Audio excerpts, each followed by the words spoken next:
O objetivo deste vídeo é apresentar 10 mitos que são apresentados com bastante frequência por professores de meditação e analisar profundamente cada um deles, visando principalmente desfazer algumas ideias que são bastante confusas quando se trata de meditação. O primeiro mito é a ideia de que meditação é parar a mente. A maioria dos professores de meditação apresenta isso, quando fala dessa ideia, apresenta isso como um mito justamente porque, no entendimento deles, meditação não é parar a mente. Ocorre, no entanto, que a meditação é sim parar a mente. Mas é muito importante entender o que essa ideia quer dizer, o que esses professores querem dizer e por que, afinal de contas, a meditação consiste em parar a mente, supondo, claro, que isso é possível.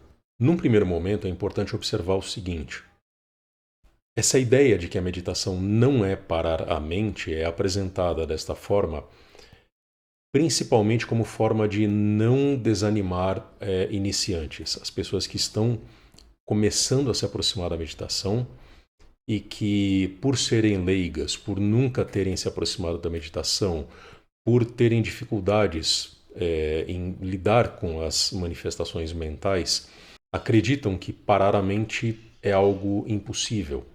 Por causa disso, muitos professores apresentam a meditação como algo que não necessita da parada dos pensamentos, dos movimentos da mente. E dizem, consequentemente, que a meditação não é parar a mente.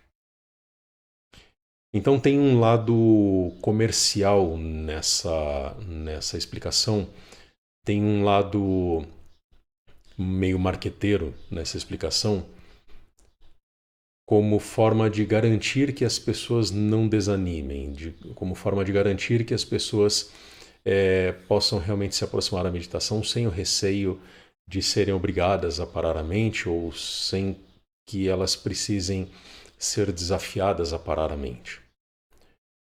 Só que nada disso corresponde à realidade da meditação. Aqui, lógico, eu vou me referir mais uma vez à meditação do modo como a meditação tem sido compreendida pelos mestres meditadores. Me refiro também às origens, às raízes da meditação, que estão ali na Índia, nas tradições espirituais da Índia, do Oriente. E em todas essas tradições existe a referência à ideia de você parar os movimentos mentais.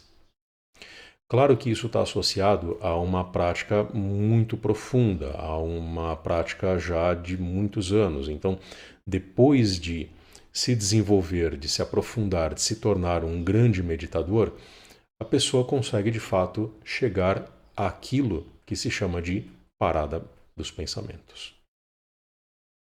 Se vocês pegam, por exemplo, os Yoga Sutras, que é um livrinho, uma escritura antiga, que trata essencialmente da meditação, lembrando, um parênteses aqui, como eu sempre explico para os meus alunos, tanto de meditação como de yoga, o yoga é a meditação é o yoga, yoga na verdade é um sinônimo de meditação.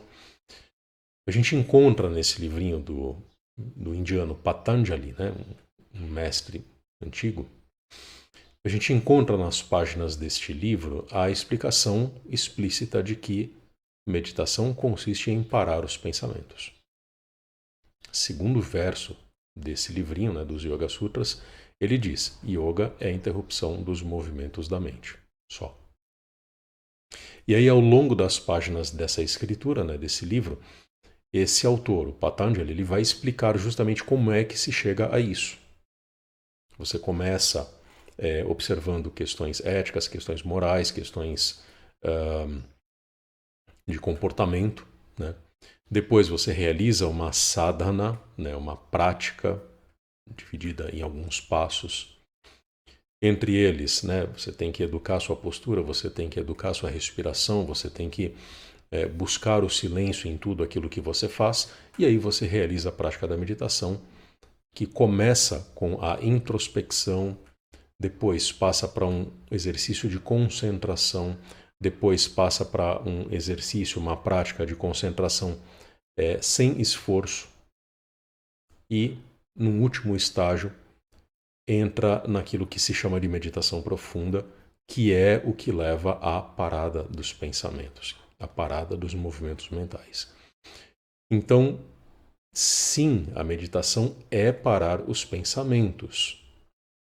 Isso não é o mesmo que esvaziar a mente, né? A noção de vazio e a noção de parar movimentos mentais são duas ideias que podem ser até entendidas como semelhantes ou até iguais, mas existem sutilezas que as diferenciam. Então, em vez de pensar em esvaziar a mente, entenda a meditação como essa busca pela parada mental, pela parada dos movimentos mentais.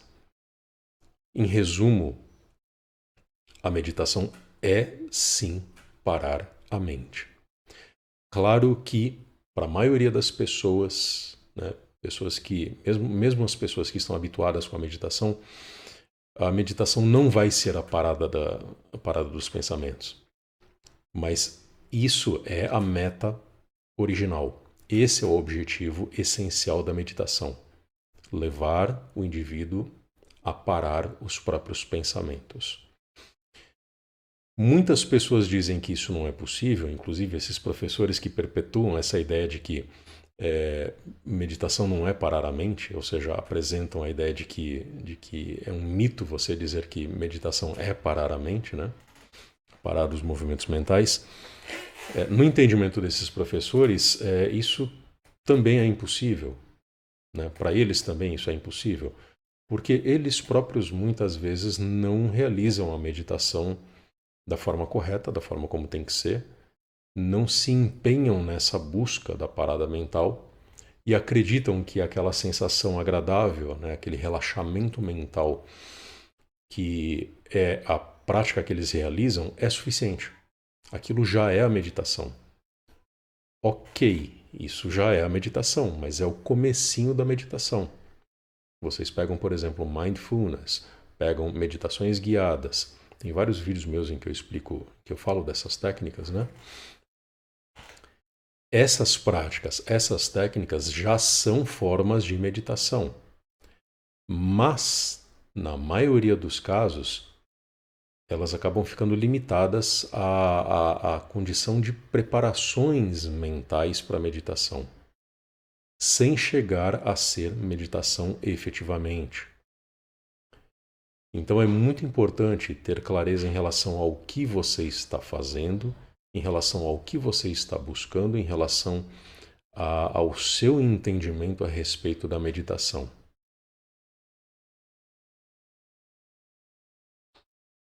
Muitas vezes aquilo que seu professor ensina está relacionado às próprias limitações que esse professor tem.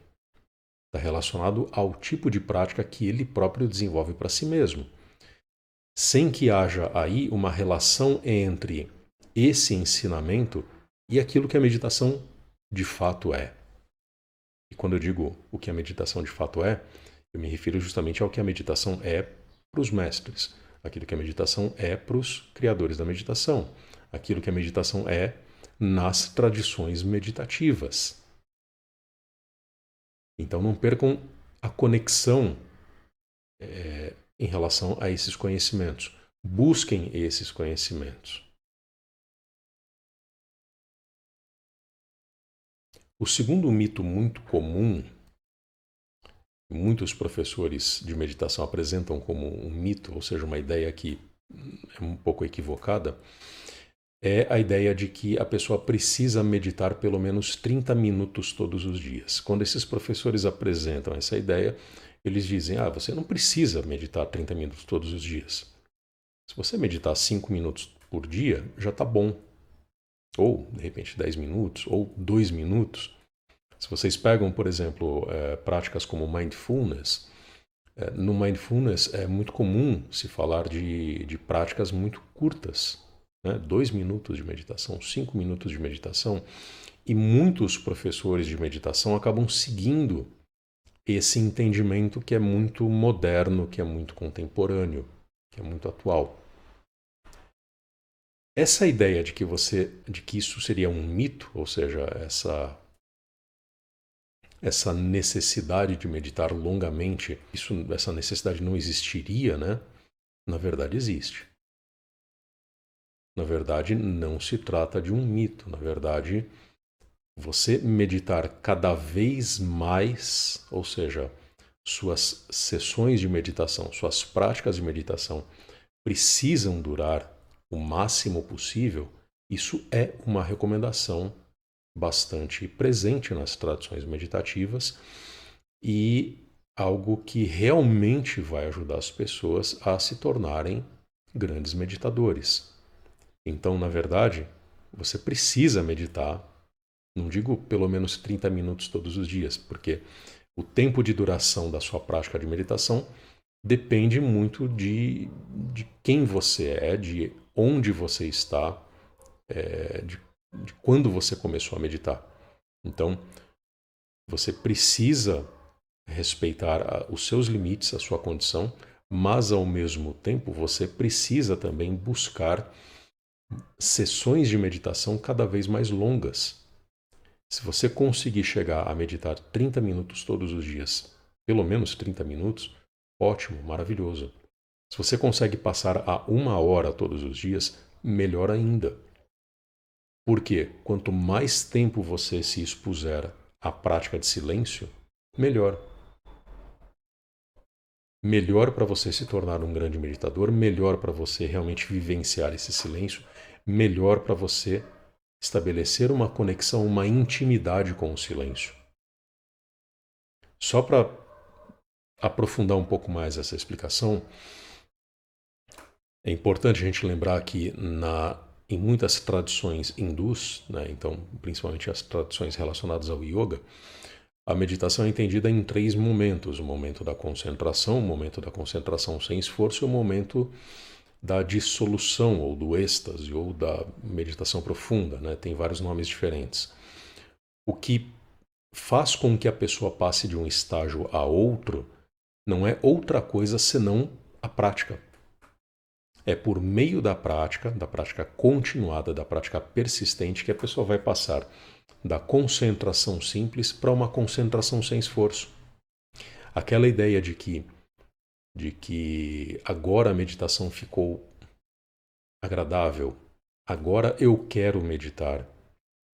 Quando a meditação deixa de ser algo que exige esforço e passa a ser algo que você deseja fazer, para a qual você não precisa despender nenhum tipo de esforço, o que separa essas duas condições não é nada senão a sua dedicação à prática. É por meio da própria prática que você vai desenvolver essa facilidade. E essa dedicação, ela exige tempo. Em outras palavras, se você começa sua vida de meditação dedicando 5 minutos todos os dias e você não evolui, você não avança, você não aumenta esse tempo, você provavelmente não vai se tornar um grande meditador. Não adianta você ficar 1 ano, 2 anos, 3 anos meditando 5 minutinhos todos os dias. Se não houver o crescimento desse tempo, o aumento desse tempo, realmente não vai funcionar. Claro, parênteses aqui, um tempo pequenininho é sempre melhor do que nenhum tempo. É sempre melhor do que não meditar. Mas é fundamental você ter em vista que você precisa aumentar o seu tempo.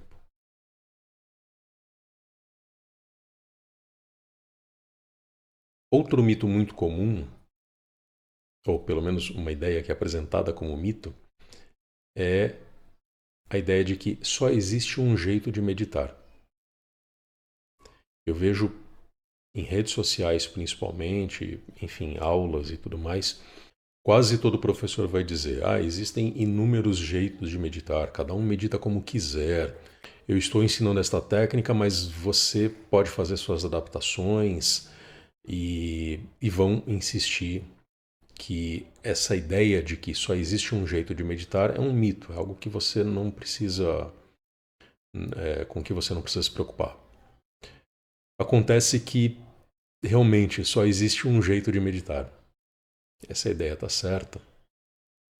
Isso não é um mito. Por que eu digo isso? Porque o que existem, na verdade, são diversos meios de você se preparar para a meditação. A prática da meditação em si mesma é só uma. O jeito de meditar é só um. É você se sentar, permanecer em silêncio e se entregar totalmente a esse silêncio. O que varia na prática, o que cria jeitos, entre aspas, diferentes de meditar, são detalhezinhos, que são detalhezinhos quase cosméticos, quase ornamentais. Em alguns casos são detalhezinhos preparatórios para a meditação, em outros casos são detalhezinhos que facilitam a entrada na prática.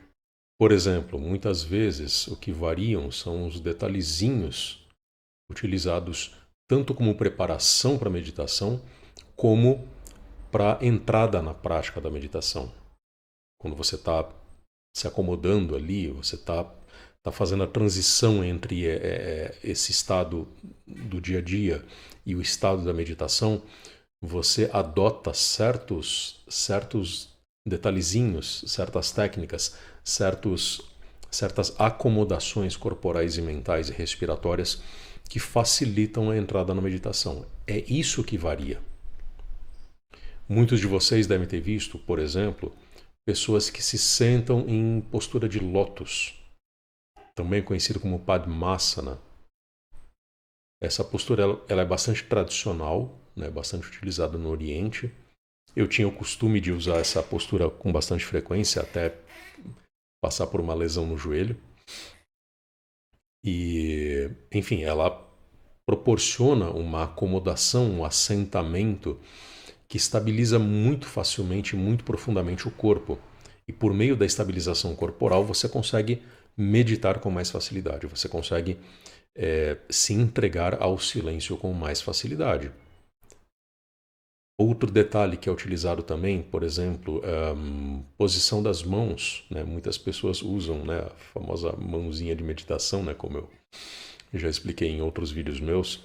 É válido, né? A pessoa fica lá meditando, se senta, né? Junta polegar com o indicador e coloca lá, apoia as mãos em cima do joelho e, enfim, dá para fazer com as mãos assim, dá para fazer com as mãos assim, dá para fazer com as mãos assim, enfim, tem várias opções de posicionamento das mãos. Isso não é um jeito diferente de meditar. Outro exemplo é o modo de respirar.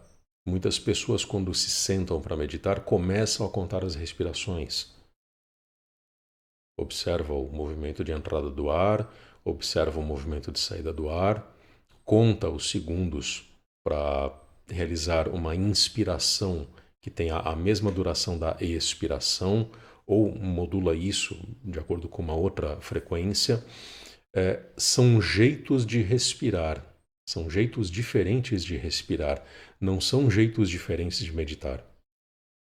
E esses diferentes modos de respirar podem facilitar a entrada na meditação para pessoas que às vezes são ansiosas demais.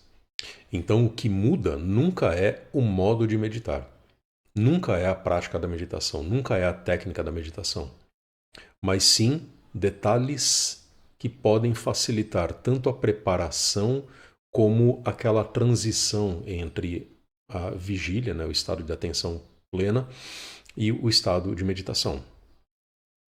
É isso que muda. Jeito de meditar é só um.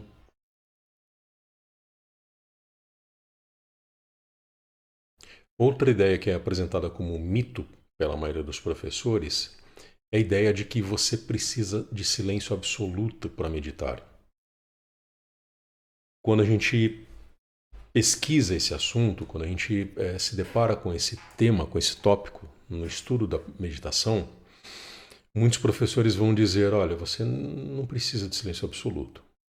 E eles próprios, né, colocam às vezes musiquinhas, né? Se vocês pegam, por exemplo, vídeos de meditação guiada, todos os vídeos de meditação guiada têm uma musiquinha de fundo. Tem um sonzinho, às vezes pode ser um barulho de chuva, um barulho de ondas do mar, pode ser uma música muito tranquila, uma música New Age, né? Aquela coisa meio sintética. Tem o próprio guiamento do professor, né? Fica a pessoa ali falando, dando comandos para você durante a prática da meditação guiada, basicamente porque eles próprios acreditam que não, silêncio absoluto não é necessário para meditação. Mas é. Você precisa de silêncio absoluto para meditar. E eu digo isso pelo seguinte: meditação é introspecção. Meditação é você se conduzir para dentro. Num primeiro momento, para você se tornar capaz de observar os seus próprios pensamentos. Num primeiro momento, para você começar a estabelecer uma desidentificação em relação aos seus pensamentos, entre parênteses aqui, né? À medida que você começa a reconhecer seus pensamentos como pensamentos de fato, você também consegue desenvolver a consciência de que os seus pensamentos são uma coisa e você, que é o observador desses pensamentos, não é esses pensamentos. São coisas distintas. Quem você é não é esse conjunto de pensamentos. E para que esse processo de introspecção aconteça, você não pode estar conectado, inclusive sensorialmente, não apenas mentalmente, né? Sensorialidade, né? Os sentidos estão conectados aí com a sua mente. Você não pode estar conectado a coisas externas. Você não pode ficar constantemente recebendo estímulos externos. Senão, que raio de introspecção que vai acontecer? Não vai acontecer introspecção. Então, se você quer realmente meditar, você precisa sim de silêncio absoluto. A ideia de que você não precisa de silêncio absoluto é apresentada como um mito, basicamente porque esses professores que apresentam isso dessa forma, eles mesmos não se servem do silêncio absoluto, eles mesmos não se expõem ao silêncio absoluto, seja na prática deles próprios, seja, muito mais no caso, nas práticas que eles conduzem, porque prática conduzida já pressupõe a ausência de silêncio absoluto. Existe ali o guiamento, a musiquinha, etc. Né? Mas é necessário, sim, silêncio absoluto. Claro que, um outro parênteses aqui, né? Muitas pessoas vão até levantar questões do tipo, mas é praticamente impossível conseguir silêncio absoluto hoje em dia. Para quem vive em cidades, por exemplo, é quase impossível você ter silêncio absoluto. Talvez quem more em condomínios fechados, já mais afastados do centro da cidade, ou zona rural, enfim, grandes propriedades em que os vizinhos são distantes, você consegue gerenciar isso ao ponto de ter um ambiente dentro da sua casa em que você consiga se isolar em total silêncio. Só que isso não é a realidade da maioria das pessoas. Então, a realidade da maioria das pessoas é estar sujeita a estímulos sonoros o tempo todo. Aqui mesmo onde eu moro, talvez até apareça nessa gravação, eu não sei. Né? Às vezes passa um carro de som, né? Tocando uma propaganda, uma música, às vezes um vizinho que liga o som. E, enfim, isso aí vai acontecer. Eu sei que isso não é o ideal, né, para quem quer meditar, mas é possível, muitas vezes, abstrair algumas dessas coisas, porque afinal de contas, o carro de som, se vai passar na sua rua, ele vai passar. Ele vai fazer um grande barulho quando ele estiver passando na frente da sua casa, mas depois ele passou, acabou. Então aquilo não é um estímulo constante. É algo, inclusive, que você pode perceber durante a sua prática de meditação. É um estímulo que você reconhece como estímulo sensorial, que vai reverberar na sua mente, que vai produzir um pensamento do tipo, que barulho chato pra caramba, né? Mas é mais um pensamento a ser observado e que também vai passar. Então, assim como o som vai passar na frente da sua casa, o pensamento que você produz a partir desse som também vai passar. E todas essas coisas são objetos a serem observados e que passarão. O que a gente busca na meditação é justamente essa permanência no silêncio que não é atrapalhado, que não é abalado por esses estímulos que ocorrem de tempos em tempos. Claro que, para que você consiga desenvolver essa consciência em relação aos barulhos, por exemplo, e a outros, isso vale para outros estímulos sensoriais, é lógico, né? Às vezes uma alteração de luminosidade, um cheiro intenso que surge de repente, tudo isso, para que se desenvolva esse domínio, essa serenidade diante dos estímulos sensoriais, você precisa entender o que é uma condição em que não há estímulos sensoriais. Daí a importância do silêncio absoluto.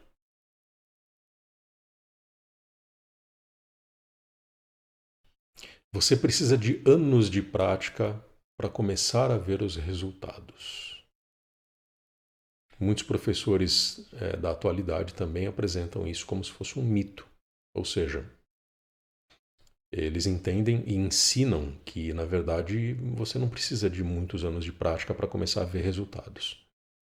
Aqui as coisas começam a ficar um pouquinho complicadas porque, pelo seguinte, quando você começa a meditar e se você se dedica da forma adequada, se você pratica da forma adequada, em pouco tempo você já vai perceber resultados, diferenças. Só que, para quem está no começo da sua vida de meditação, e eu chamo de começo de vida de meditação algo em torno de 2 a 3 anos, né? Antes de 3 anos você está começando ainda. Nesse começo, esses efeitos estarão relacionados, na maioria dos casos, ao corpo, às emoções e à mente. Ou seja, é você se adaptando, ou melhor dizendo, você aprendendo uma forma diferente de entender essa estrutura corpo-mente que todo mundo possui. Ou seja, nesses primeiros anos de prática de meditação, você vai estabelecer uma relação diferente com o seu corpo, você vai estabelecer uma relação diferente com as suas emoções, você vai estabelecer uma relação diferente com os seus pensamentos. São resultados da meditação? Ok. Mas você ainda está se acostumando com a meditação. Isso não é a meditação plena. A meditação ela começa a provocar os resultados, começa a proporcionar os resultados que são típicos da meditação depois de alguns anos de prática. Quando você realmente se empenhou por vários anos, você vai começar a perceber,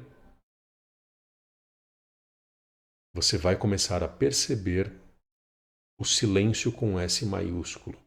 Você vai começar a perceber o que é a entrega a esse silêncio, que independe do corpo, independe das emoções, independe da mente, mas que depende, lógico, de ter passado pela experiência de que todas essas coisas passaram a ser percebidas de formas diferentes. Sim, você vai experimentar efeitos desde o primeiro dia, praticamente.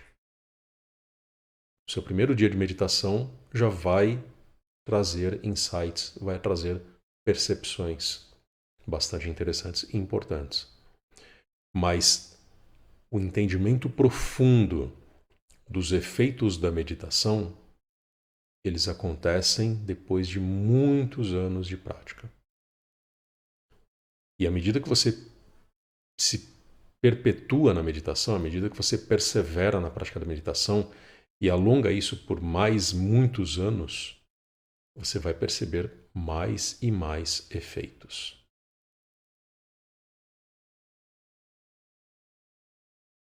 Talvez este seja um dos mitos mais problemáticos, porque os professores apresentam, né, a maioria dos professores de meditação apresenta essa ideia como de fato um mito, ou seja, você não precisa de controle mental para meditar. O que é verdade até um certo ponto, né? Você não precisa controlar a mente para meditar. Mas a ideia de controle mental é uma das consequências da meditação. Tem uma frase do Nisargadatta Maharaj que diz, né, somos escravos daquilo que não conhecemos, somos donos daquilo que conhecemos. E o que acontece na meditação é que você vai entender a sua mente de uma forma muito mais profunda e muito mais plena. E à medida que você entende a sua mente, você reconhece o que é a sua mente, como ela funciona, você se torna capaz de controlá-la. Eu sei que esse verbo é ruim, né? O verbo controlar pressupõe a ideia de que você vai colocar uma coleira na sua mente e você vai conduzir aquilo como se fosse um cachorrinho. Não é isso. Claro que não é isso. Mas a ideia oposta, ou seja, a ideia de que você vai deixar de ser controlado pela mente e, consequentemente, você vai se tornar capaz de fazer o que você quiser com a sua mente, ela não é de todo falsa. Então, a ideia de que você precisa de controle mental para meditar, na maioria dos casos, pode até ser entendida como um mito mesmo. Nesse ponto, esses professores não estão tão errados assim. Mas é importante observar que essa ideia de controle é um dos efeitos da meditação. É mais ou menos como a disciplina que você constrói por meio da própria prática. Então você precisa de uma disciplina inicial para se desenvolver na prática, para se dedicar à prática da meditação.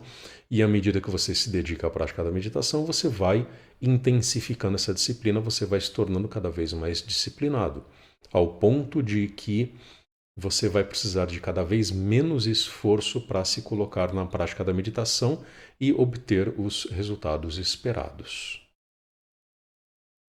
Então, entendam a ideia de controle mental como um dos efeitos da prática bem realizada.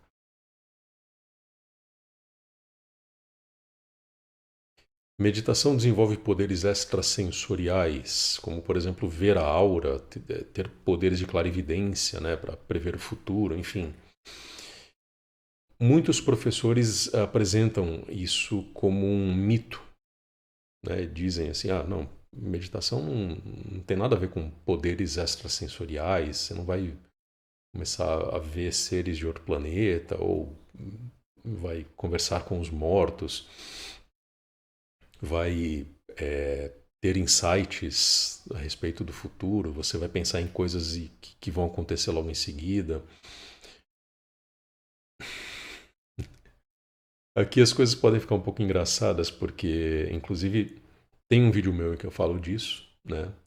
Existe um termo no sânscrito para isso, que é siddhi. Né? Isso aparece, inclusive, naquela escritura a que eu me referi no começo, é os Yoga Sutras. O autor, Patanjali, ele fala dos siddhis, que são os poderes que são desenvolvidos por meio do yoga, no caso, por meio da meditação. E o que muitos professores ensinam hoje em dia é que isso não tem nada a ver com meditação. Isso não tem nada a ver, assim como não tem nada a ver com o yoga, não teria nada a ver com a meditação. Na verdade, tem. você vai desenvolver poderes, entre aspas. Claro que isso, que é um tópico muito delicado, digamos assim, precisa ser entendido com bastante cuidado. Nessa escritura, né, os Yoga Sutras, esse autor, o Patanjali, ele explica o seguinte: o praticante de meditação, ele vai desenvolver siddhis, ele vai desenvolver poderes, mas esses poderes são obstáculos para a prática da meditação. Por quê? Porque à medida que a pessoa desenvolve esses poderes, ela provavelmente vai se encantar com isso. Ela vai achar aquilo super legal, porque afinal de contas ela não tinha uma certa capacidade e agora ela tem essa capacidade. Legal, então vamos continuar meditando para desenvolver mais ainda essa capacidade ou desenvolver outras capacidades, outros poderes, outros siddhis. Só que à medida que ela intensifica essa busca desta forma, ou seja, vou meditar para obter um poder, vou meditar para desenvolver ainda mais um certo poder que eu obtive por meio da meditação. Isso vai desviá-la da prática da meditação. Isso vai ser um fator para ela parar de meditar. E o que é pior, ela vai meditar, ela vai realizar a prática da meditação acreditando que está meditando e, no entanto, ela está ali sentada buscando desenvolver um poder X ou Y. É nesse sentido que um poder desenvolvido por meio da meditação pode se tornar um obstáculo. E, de fato, se torna na maioria dos casos. Quais poderes podem ser desenvolvidos por meio da prática da meditação? O poder de clarividência é um deles? Já escutei relatos a respeito disso. A pessoa, por meio da meditação ou na própria prática da meditação, a pessoa tem um insight e, sei lá, no dia seguinte, aquele pensamento que veio durante a prática, no dia seguinte ele acontece, ele se manifesta. Eu pensei que eu estava... De repente, durante a meditação, veio o pensamento de que eu vou encontrar tal pessoa. E aí, no dia seguinte, você realmente encontra aquela pessoa, sei lá, com quem você não se encontrava fazia muito tempo. Ou a ideia de que, de repente, vem um pensamento de que você recebeu um telefonema de uma pessoa com quem você não falava há muitos anos. E aí, no dia seguinte, essa pessoa telefona para você. Pode acontecer. Só que, primeiro, isso, como eu já disse, isso é um obstáculo. Esse poder, se de fato é um poder, é um obstáculo. Segundo, pode ser uma coincidência apenas. Coincidências acontecem, acreditem vocês ou não, coincidências acontecem. Eu sei que a maioria das pessoas hoje em dia tende a não acreditar em coincidências, né? Então, se acontece durante a meditação, você pensar numa pessoa que você não vê há muito tempo, e no dia seguinte você encontra essa pessoa telefona para você, 100% das pessoas vão dizer: puxa vida, eu previ o futuro. A minha prática de meditação me possibilitou prever o futuro. Todas as pessoas vão pensar dessa forma. E, no entanto, pode ser uma coincidência. Você pode desenvolver poderes por meio da meditação. Só que isso, para quem se dedica a sério à meditação, não quer dizer nada. Por quê? Não apenas porque isso, como eu expliquei, pode constituir um obstáculo, pode constituir um ruído mental que atrapalha a meditação, como também porque isso não contribui para o seu silêncio. O fato de você ter ou não poderes extrasensoriais, digamos assim, não quer dizer nada para a sua prática de meditação. Porque a sua prática de meditação é silêncio, é entrega ao silêncio. Então, muita cautela.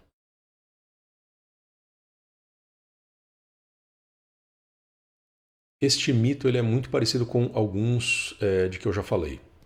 Eu já falei do mito que não é mito, né?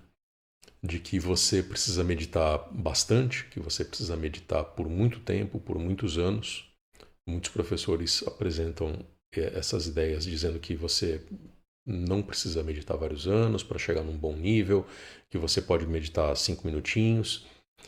Já expliquei um pouco essas coisas todas. E essa ideia é quase que um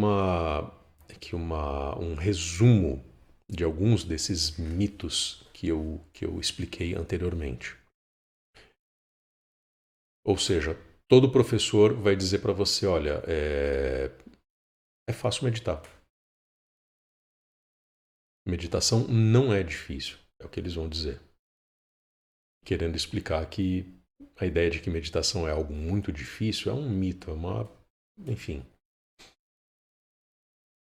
Só que a meditação é bem difícil. Por que eu digo isso?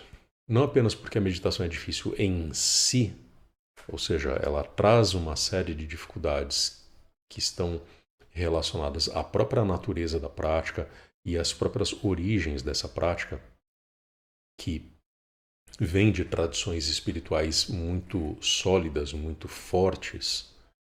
Ou seja, meditar realmente implica ter algum contato com essas tradições, implica absorver alguns aspectos dessas tradições e realizar uma prática que, para quase todas as pessoas, é muito difícil.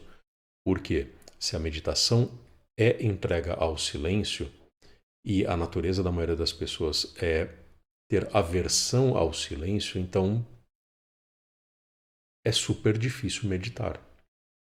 Se nós trouxermos isso para o presente, ou seja, qual é a condição da vida, de vida da maioria das pessoas, é não apenas não ter o costume de se entregar ao silêncio, mas como viver imerso em ruído o tempo todo.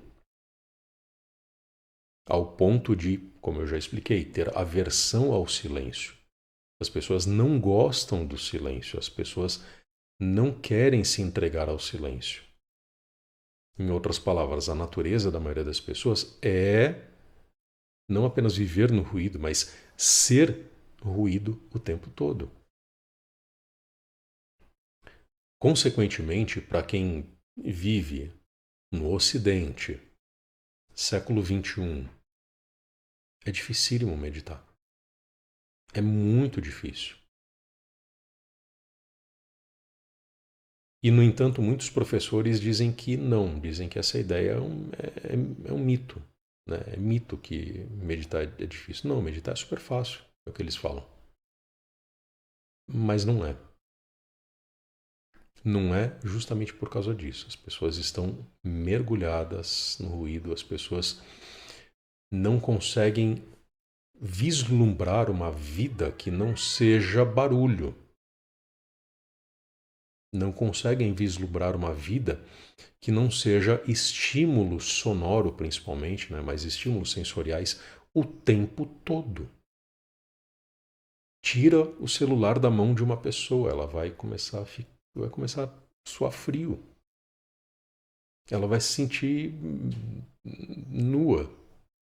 Então é muito difícil você conduzir uma pessoa desse estado, que vive desse jeito o tempo todo, a uma condição em que ela possa experimentar o silêncio ao ponto de gostar do silêncio.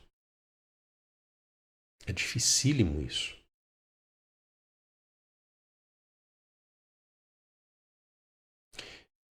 Esse próximo mito ele está muito relacionado a questões mais práticas, a questão da rotina da prática da meditação.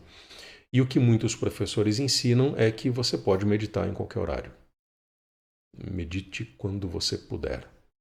Assim como é recomendado que você medite o quanto você puder, medite também quando você puder, a qualquer momento do dia.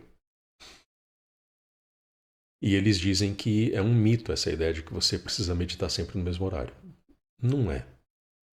Não é. Eu sei que eu mesmo já expliquei em outros vídeos meus que é claro que se você não tem uma rotina bem estabelecida, se você não tem, você tem um modo de vida um pouco mais agitado, um pouco imprevisível, dificilmente você vai conseguir estabelecer um mesmo horário do dia para realizar a sua prática. E aí realmente não tem solução. Você vai meditar quando você puder. Mas é fundamental que você estabeleça uma rotina de meditação. E essa rotina pressupõe, exige, implica que você estabeleça um horário fixo do seu dia para você meditar. Porque com isso você também vai ajustando o seu corpo, a sua mente, à prática da meditação. E à medida que você vai ajustando o seu corpo e a sua mente à prática da meditação, você vai condicionando corpo e mente, você vai disciplinando corpo e mente. E à medida que corpo e mente são condicionados e disciplinados, eles deixam de ser obstáculos para a sua prática de meditação. Fica infinitamente mais fácil meditar. Então, sim, você precisa meditar sempre no mesmo horário. Falhou um dia? Tudo bem, acontece. Mas estabeleça isso como meta. Estabeleça isso como a condição ideal da sua prática. Meditar todos os dias no mesmo horário.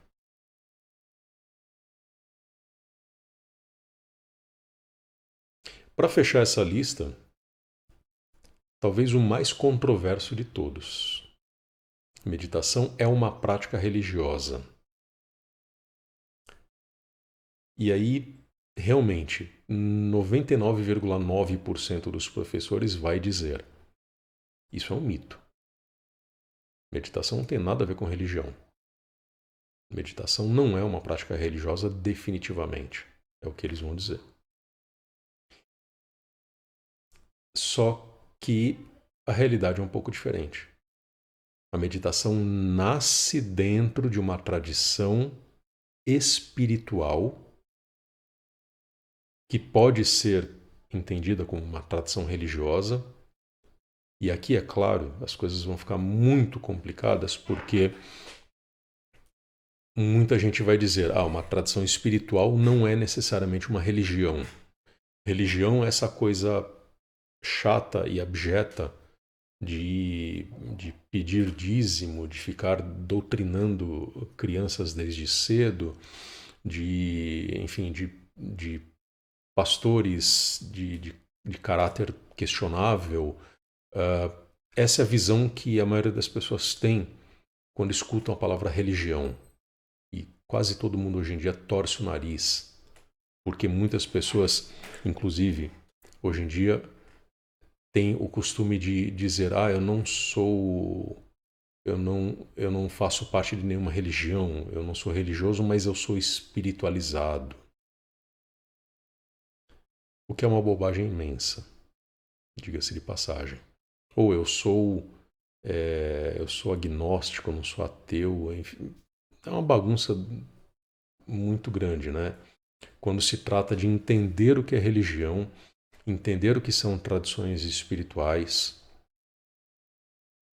Mas o fato, voltando à meditação, é que a meditação nasce dentro de uma tradição espiritual.